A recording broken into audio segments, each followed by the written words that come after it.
The great chamber of the Galactic Senate had seen many horrors. War criminals had stood trial here. Genocide survivors had given testimony, but nothing had prepared the assembled representatives for what walked through the doors that morning. Commander Vexnar moved slowly across the marble floor. His species, the Corvathi, were known for their proud bearing and physical perfection. They stood 8 feet tall with 4 powerful arms and skin like polished steel. They were conquerors. They were feared across 1,000 star systems. But the creature that approached the witness platform was broken. 3 of his 4 arms were gone, replaced by crude mechanical substitutes. Burn scars covered the left side of his face, twisting his features into a permanent grimace. He walked with a limp that spoke of bones that had healed wrong. The Senate chamber held representatives from over 200 species. They watched in complete silence as Vexnar took his place before them. Many had never seen a Corvathi warrior so damaged. Many wondered what enemy could have done this to one of the galaxy's most feared soldiers. "I am Commander Vexnar of the Corvathi 3rd Imperial Fleet," he began. His voice was rough, damaged like the rest of him. "I am here to deliver a warning. A warning about the species known as humans." A murmur ran through the chamber. Humans were newcomers to the galactic stage. Their homeworld, a small blue planet called Earth, had only achieved faster than light travel within the last century. They were considered primitive by most standards. Weak, unimportant. 18 months ago, Vexnar continued, the Corvathi Empire launched an invasion of Earth. Our intelligence reports indicated an easy victory. The humans had a small fleet. Their weapons were generations behind ours. Their bodies were soft, fragile things that could be killed by temperature changes or simple bacteria. He paused and looked across the assembled senators. His remaining eye held something none of them had ever seen in a Corvathi before. Fear. We sent 40,000 ships. We sent 12 million soldiers. We expected the conquest to take less than 1 rotation of their world around its star. He drew a shaky breath. I am one of 3,000 who returned. The chamber erupted in shocked whispers. The Corvathi military was legendary. They had conquered dozens of species. They had never suffered a defeat of such magnitude. How is this possible? Demanded Senator Crix, a tall insectoid from the Venn Collective. Humans are barely capable of interstellar travel. Their technology is primitive. Vexnar turned to face him. Technology means nothing to humans. They do not fight like other species. They do not think like other species. They are something we have never encountered before. He gestured to the display screen behind him. An image appeared showing a human male. He looked small compared to most galactic species. Soft skin. No claws. No armor plating. No natural weapons of any kind. This is Captain Ben Carter of the human vessel Defiance. During our first engagement, his ship suffered critical damage. His weapons were destroyed. His engines were failing. Any rational species would have surrendered at this point. We gave him the opportunity to do so. The screen changed to show tactical footage from a Corvathi warship. A damaged human vessel hung in space, trailing smoke and debris. Surrounding it were a dozen Corvathi dreadnoughts. Watch what happened next. The human ship began to move. Instead of retreating or powering down, it accelerated. It flew directly toward the largest Corvathi vessel, a command ship called the Eternal Glory. We thought it was a malfunction, Vexnar said quietly. We thought perhaps their navigation was damaged. We did not fire. We did not move. We simply watched. The human ship struck the Eternal Glory at full speed. The explosion filled the screen with white light. When it cleared, both ships were gone. 6,000 Corvathi soldiers died in that moment. Captain Carter had a crew of 200, Vexnar said. He killed them all. He killed himself, and he did it smiling. He let that sink in before continuing. We recovered communication logs from the Defiance. In his final moments, Captain Carter sent a message to the other human ships. He said only 4 words. Make them remember us. The chamber was completely silent now. We did not understand then. We thought this was an isolated incident. A single mad officer, choosing death over capture. We were wrong. This was not madness. This was strategy. This was how humans fight. Vexnar walked slowly across the platform, his mechanical legs clicking against the stone. Over the following months, we witnessed this behavior again and again. Human pilots would crash their ships into our vessels rather than eject. Human soldiers would detonate explosives on their own positions rather than retreat. Human civilians would burn their own cities rather than let us occupy them. He stopped and faced the Senate directly. I have fought many species. I have seen courage, and I have seen desperation. But humans are different. They do not fear death. They welcome it. If their death can harm their enemy, they call this concept taking you with them. They consider it honorable. They consider it victory. Senator Mira of the Pelori Consortium raised her hand. She was a small, delicate being with large eyes and a gentle voice. Commander, surely there were humans who surrendered, who chose life over death. Vexnar was quiet for a long moment. Yes, he finally said. Some surrendered. We put them in detention facilities. We treated them according to galactic conventions. We thought they were beaten. His voice dropped lower. They organized within hours. They made weapons from eating utensils. They made explosives from cleaning supplies. They tunneled under fences using their bare hands. They fought guards with rocks and broken furniture. When we separated them, they developed codes to communicate through walls. When we isolated them completely, they simply waited. Patiently. For months. He looked at Senator Mira with his one remaining eye. In the end, we had to kill most of them. Not because we wanted to, because we could not contain them. A human who has surrendered has not given up. They have simply changed tactics. The weight of his words hung in the air. Representatives shifted uncomfortably in their seats. Several were taking notes with trembling hands. This was only the beginning, Vexnar said. I have come here today to tell you everything, to warn you about what humans truly are.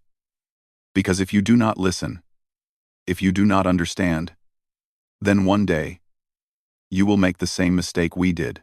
He turned back to face the full Senate, his broken body standing as straight as it could manage. You will provoke them. And then nothing in this galaxy will save you. The Senate chamber remained silent as Commander Vexnar took a drink of water. His hands shook as he held the glass. Several representatives noticed that even this simple act seemed to cause him pain. After the initial space engagement, he continued, High Command decided that orbital bombardment was inefficient. Human cities were spread across their entire planet. Destroying them from space would take years and waste resources. Instead, we chose ground invasion. He pressed a button and the display changed to show a map of Earth. Red markers indicated Korvathi landing zones across the planet.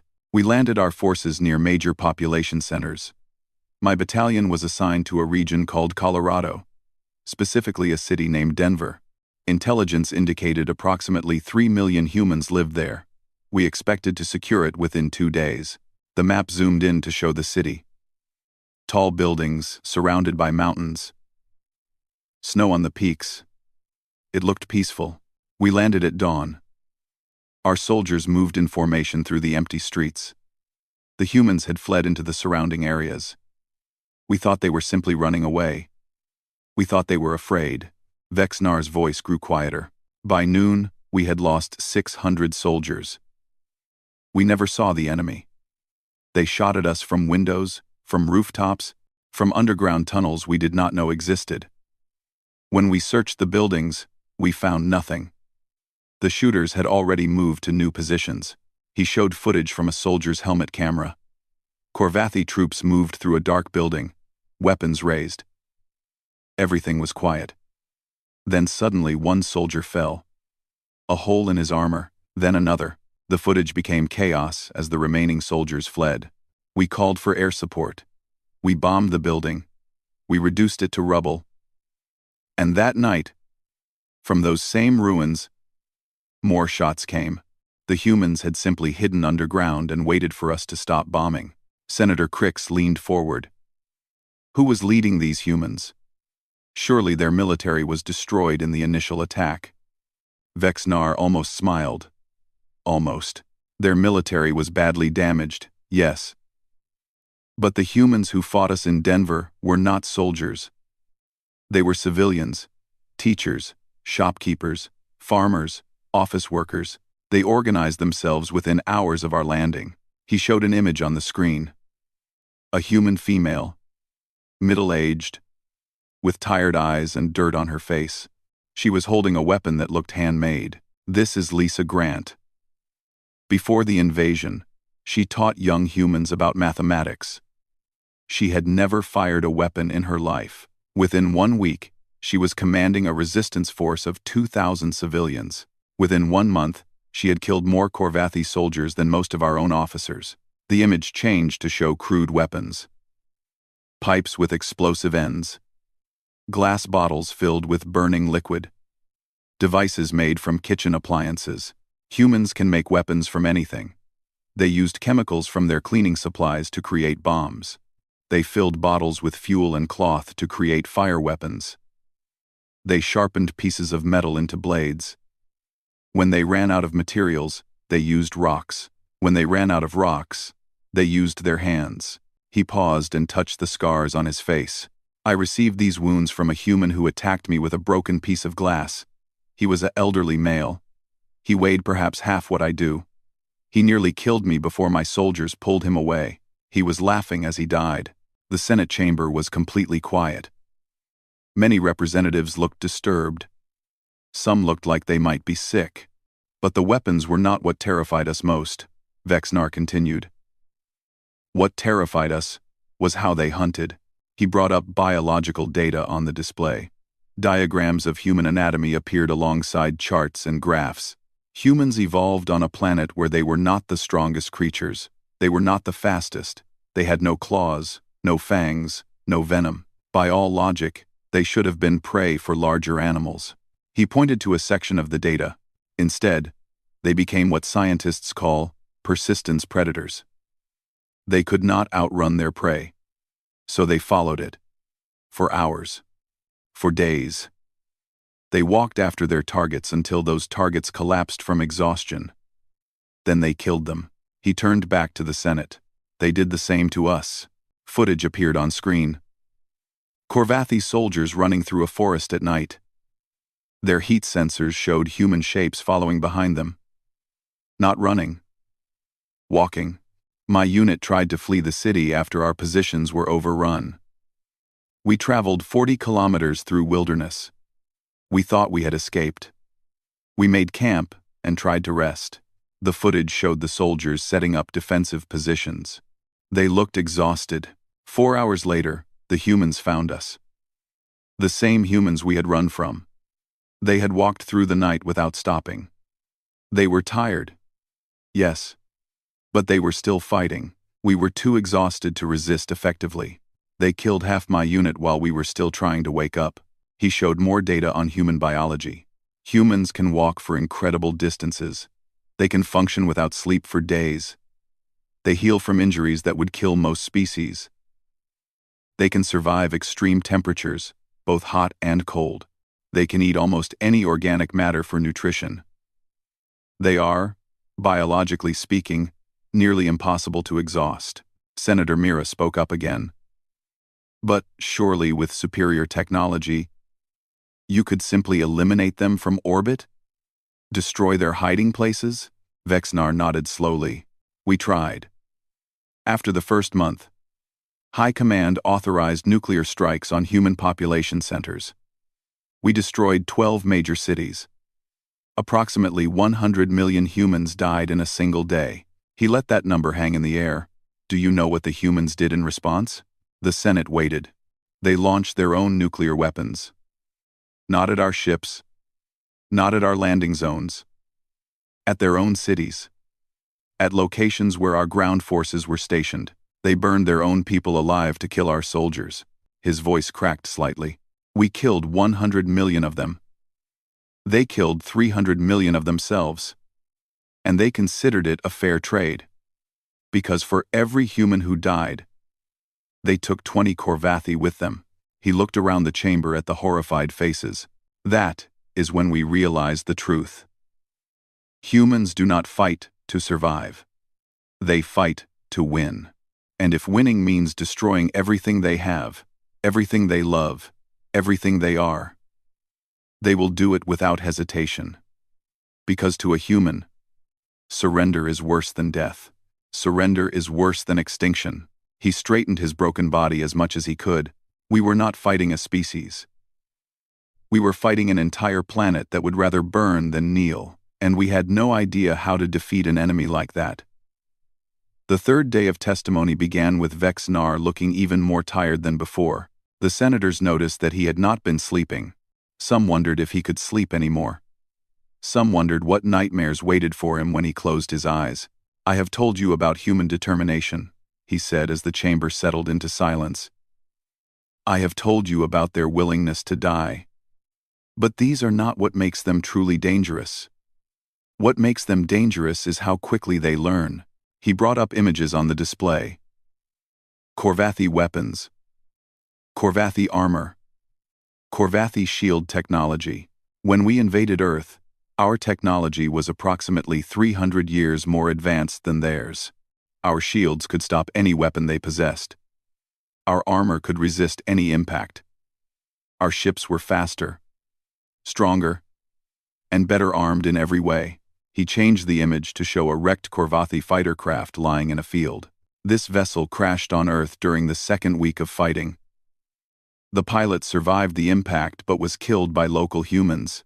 The ship remained mostly intact. The next image showed a human facility. Machines and computers surrounded the alien craft as humans in protective suits examined it. Within 72 hours, humans had reverse-engineered our shield technology. A gasp ran through the Senate chamber. "That is impossible," said Ambassador Trell, a tall being from the Mechanical Collective. His people had spent centuries developing shield technology. Shield generation requires understanding quantum field manipulation at levels that take species thousands of years to achieve. Vexnar looked at him calmly. The human who led the project was named Kyle Morrison. He was 26 years old. His previous job was designing machines that build ground vehicles. He had no formal training in quantum physics. He had no experience with alien technology. He showed an image of a young human male with messy hair and tired eyes, surrounded by computer screens and coffee cups. He worked for 3 days without sleep. He used equipment designed for building automobiles. He asked questions that our own scientists said made no sense. And at the end of those 3 days, he had created a working shield generator from Earth materials. The display showed human soldiers testing the new shields. Corvathi weapons fire bounced harmlessly away from them. Within 1 month, every human fighting unit had shield technology. Within 2 months, they had improved upon our design. Their shields became stronger than ours. He let the senators absorb this before continuing. But Kyle Morrison was not unique. Humans adapt. It is what they do. It is what they have always done. Their entire history is a story of facing impossible challenges and finding solutions. He showed images of human history. Primitive humans hunting massive animals with simple spears. Humans building ships to cross vast oceans. Humans flying through the air in machines made of wood and cloth. Humans walking on their own moon. They have only had technology for a tiny fraction of their existence as a species. Yet, in that time, they went from riding animals to traveling between stars. They solve problems at a rate that should be impossible. They see limitations as challenges to overcome, not barriers to accept. The display changed to show a human female in a medical uniform. She was surrounded by laboratory equipment and notes written in human language. "This is Dr. Megan Torres. She was a physician who studied diseases before the war. When the fighting began, she was assigned to treat wounded soldiers. She noticed something interesting in the reports. The screen showed Corvathi medical data alongside human research notes. Corvathi soldiers were becoming sick. Not from wounds, but from something in Earth's environment. Dr. Torres investigated and discovered the cause. He pointed to a chemical compound on the screen. Caffeine. a substance that humans consume regularly in drinks called coffee and tea. To humans, it is a mild stimulant that helps them stay awake. To Korvathi, it is a deadly neurotoxin. Several Korvathi representatives in the chamber shifted uncomfortably. Dr. Torres realized that caffeine could be weaponized. Within 2 weeks, human forces were coating their bullets and blades with concentrated coffee extract. Within 1 month, they were putting it in our water supplies. He showed footage of Korvathi soldiers convulsing on the ground, their nervous systems overloaded by the human drug. We lost 12,000 soldiers to caffeine poisoning before we developed countermeasures. By then, the humans had already found 3 other Earth substances that were toxic to us. Senator Crix raised a limb to speak. Commander, surely the humans suffered similar disadvantages? Surely there were aspects of Korvathi biology they found difficult to counter? Vexnar made a sound that might have been a bitter laugh. The humans suffer from almost nothing.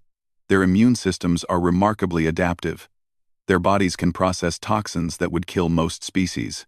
They have spent their entire evolutionary history fighting off microscopic predators that live inside them. Their planet is covered in tiny organisms that cause disease. He showed data on human immune responses. We tried biological warfare. We released pathogens designed to kill humans on 3 different occasions. Each time, some humans died, but others survived. And those survivors developed immunity, and they passed that immunity to others. His voice grew darker. Humans do not just adapt as individuals. They adapt as a species. Every attack we made against them only made them stronger. Every weapon we used, they learned to counter. Every strategy we tried, they developed responses to. He turned to face the full Senate. Do you understand what I am telling you? We were not fighting a primitive species. We were fighting the survivors of billions of years of evolution on one of the most hostile planets in the galaxy. Every human alive today exists because their ancestors faced extinction and won. They have been fighting for survival since before most of your species developed language. He pointed to the images of human scientists and doctors on the screen. These soft, fragile creatures that we dismissed as weak. They conquered their own planet. They survived ice ages and plagues and disasters that killed most life on their world. They split the atom. They mapped their own genetic code. They created thinking machines. His remaining eye swept across the assembled representatives. And we gave them access to our technology. We gave them reasons to hate us. We gave them a common enemy to unite against. He lowered his head slightly. We did not invade Earth. We created the most dangerous species in the galaxy and gave them the tools to come after us. By the 4th day of testimony, attendance in the Senate chamber had grown. Word had spread through the galactic networks about the Korvathi commander and his terrifying account. Representatives who had not planned to attend now crowded into the viewing galleries. News drones hovered near the ceiling, broadcasting to trillions of beings across known space. Vexnar seemed smaller than before.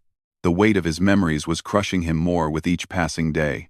By the 6th month of the war, he began. We had lost 70% of our ground forces. Our fleet remained strong, but we could not hold territory on Earth. Every city we captured was retaken within weeks. Every supply line we established was destroyed. We were bleeding soldiers faster than we could replace them. He brought up a tactical map showing the Pacific Ocean, a vast expanse of water covering nearly half of Earth's surface. High Command decided to end the war with one decisive strike. They gathered every remaining ship into a single armada. 8,000 vessels, including our 4 remaining dreadnoughts. The plan was simple. We would position ourselves above the ocean where the humans had no ground forces. From there, we would systematically destroy every human city on the planet until they surrendered. The display showed the Korvathi fleet assembling in orbit. It was an impressive sight. Thousands of ships forming a wall of metal and weapons. We did not expect significant resistance. Human orbital defenses had been mostly destroyed in earlier fighting. Their fleet had been reduced to perhaps 50 functional vessels. By any logical calculation, they had already lost. He paused, and his voice dropped lower. Admiral Scott Palmer did not agree with that calculation. An image appeared, showing a human male in a naval uniform. He was older, perhaps 60 years, with gray hair and a lined face. His eyes were calm and steady. Admiral Palmer had fought in human wars before the invasion. He had lost friends and family to our attacks. He had watched cities burn and soldiers die. By all accounts, he should have been broken. Instead, he gathered every remaining human ship and prepared to meet our armada. The tactical display changed to show two fleets facing each other. The Corvathi armada was enormous, filling the screen. The human fleet was tiny in comparison, clustered together like a small school of fish facing an ocean predator. We thought he was coming to surrender. We thought perhaps he wanted to negotiate terms. We opened communication channels and waited for his message. Vexnar played the audio recording. Admiral Palmer's voice was steady and calm. "This is Admiral Scott Palmer of the United Earth Defense Force. I have no intention of surrendering. I have no intention of negotiating. I am here to inform you that you have made a serious error in judgment. You thought you were hunting sheep. You were wrong." There was a pause in the recording, and then Palmer spoke again. "You were hunting wolves." The tactical display came alive with movement. The human ships were accelerating, not away from the Corvathi fleet, but directly toward it. "We expected them to attack from range," Vexnar said. "Human weapons were effective at distance, and closing with our fleet seemed suicidal. We prepared for a standard engagement. The human ships kept accelerating, faster and faster. Their formations spread out, each vessel targeting a different section of the Corvathi armada. Then we noticed something strange. Life signs on the human vessels were dropping. Escape pods were launching in all directions. The display showed small pods ejecting from human ships even as those ships continued to accelerate toward the Corvathi fleet. Admiral Palmer was not launching an attack. He was launching missiles. Missiles made of starships. He had ordered his crews to abandon their vessels, then set those vessels on collision courses with our fleet at relativistic speeds. The first human ship struck a Corvathi cruiser.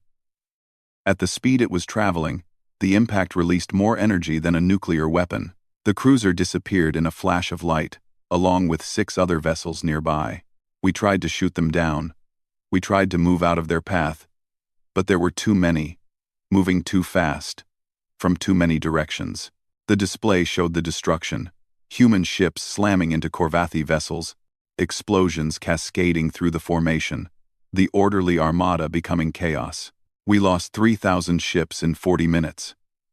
Admiral Palmer, aboard the last manned vessel, personally rammed our command dreadnought. His ship struck the reactor core. The explosion destroyed everything within 1,000 kilometers. Vexnar's voice cracked. 50 human ships. 50. They destroyed 3,000 of ours, including all 4 dreadnoughts and the fleet commander. The Senate chamber was utterly silent. Several representatives looked ill. But the space battle was not the worst of that day, Vexnar continued. On the ground, a team of human soldiers was executing a mission that would haunt my species forever. The display changed to show a Corvathi command center on Earth, a massive facility built into a mountain, protected by shields and thousands of soldiers. Sergeant Danny Cole led a team of 6 humans into our primary command base. We still do not know how they penetrated our security. We still do not know how they avoided detection.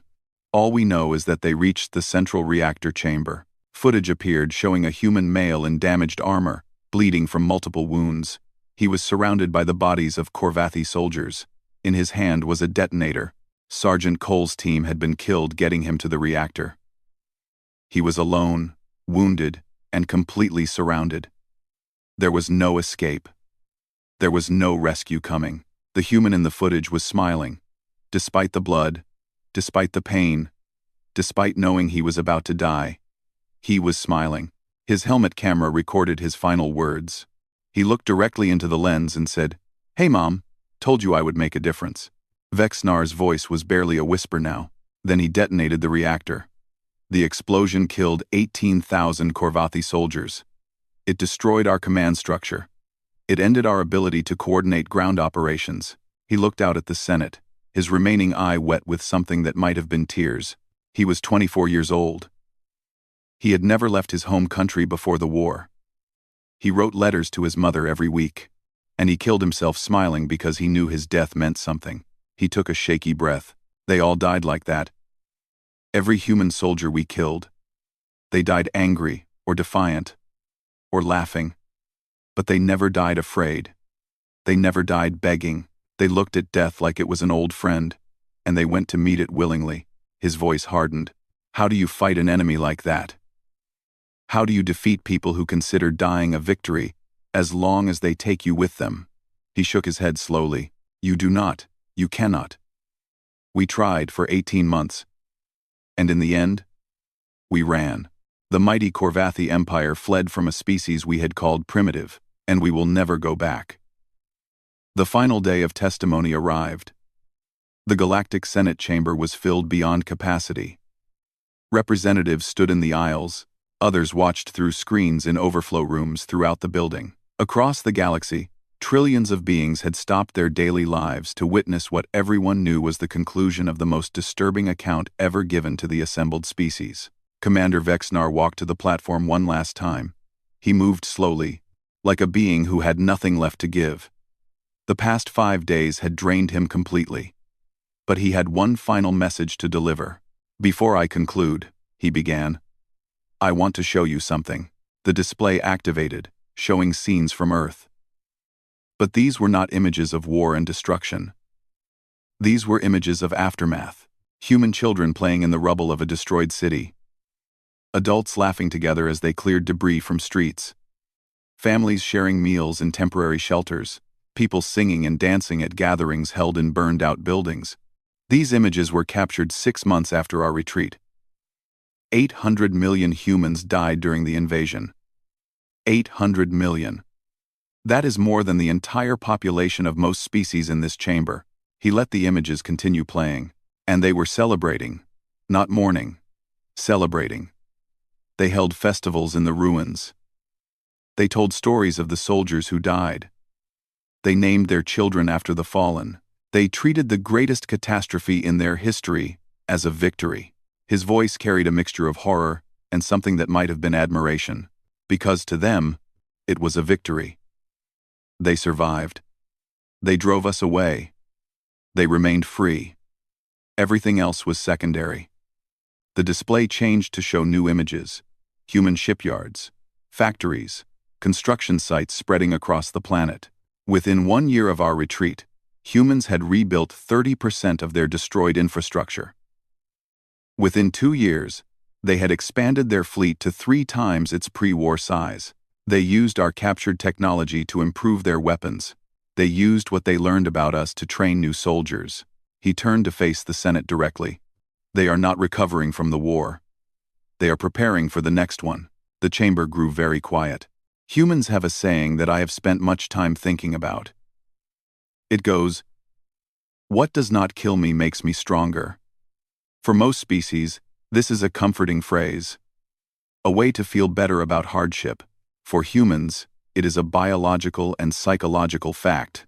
He showed data on human population recovery rates and industrial output.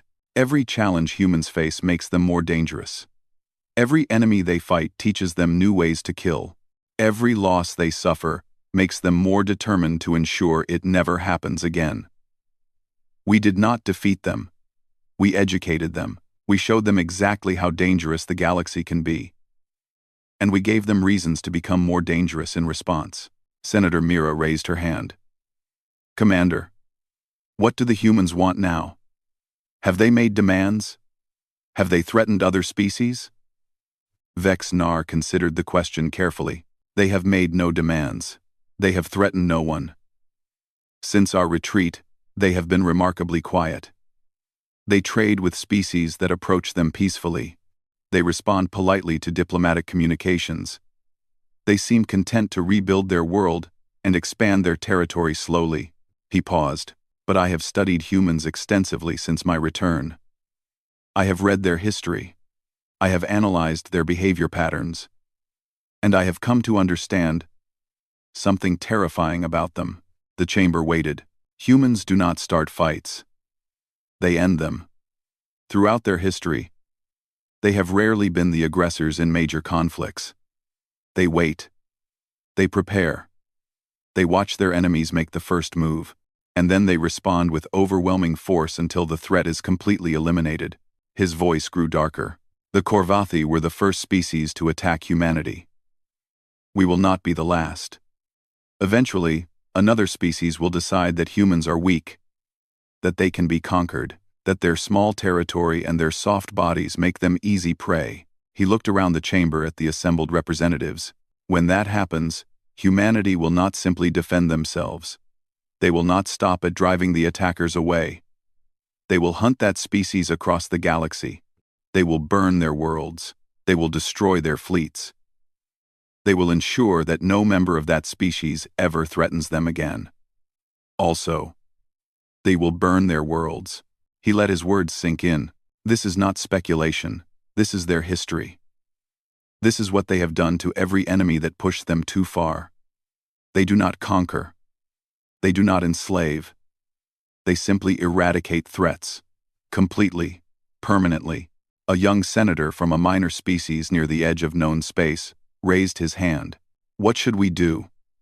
How can the galaxy protect itself from these humans? Vexnar was quiet for a long moment. When he spoke again, his voice was almost gentle. You cannot protect yourself from humans. They will grow stronger every year. They will expand their territory. They will develop new technologies. Within a few centuries, they will likely be the dominant species in this region of space. He raised his remaining hand to forestall the wave of concerned murmurs. But here is what I have learned. Humans do not want to rule the galaxy. They do not want to conquer other species. They simply want to be left alone. They want to raise their children and build their cities and live their lives without being threatened. He turned to look directly at the news drones, knowing his words would be broadcast across known space. If you trade with them fairly, they will be excellent partners. If you treat them with respect, they will show respect in return. If you ask for their help, they may give it freely. Humans can be generous. They can be kind. They can be the greatest allies any species has ever known. His voice hardened. But if you threaten them, if you attack their homes or harm their families, if you make them believe that you will never stop hunting them until they are extinct, then you will see what they truly are. You will see the persistence predators. You will see the survivors of 1 billion years of evolution. You will see the species that would rather burn their own world than submit. He began walking toward the exit of the chamber, his testimony complete. Humanity is not our enemy unless we make them one. The choice belongs to each species in this chamber. You can be their friends. You can be their partners. You can share in the incredible potential they represent. He stopped at the door and turned back one final time. Or you can be their prey. He limped out of the chamber. The massive doors closed behind him with a sound like distant thunder. The Senate sat in absolute silence, each representative contemplating a future they had never imagined. Somewhere, far across the galaxy, on a small blue planet orbiting an ordinary yellow star, humanity continued to rebuild. They trained their soldiers. They built their ships. They taught their children about the war and about the universe beyond their world. They did not seek conflict. They did not plan invasion. But they remembered and they prepared. Because humans have long memories. And they know that somewhere out there, another species is watching them. Another civilization is calculating whether the soft-bodied creatures from Earth might be easy targets. And when that species makes its move, humanity will be ready. They will always be ready.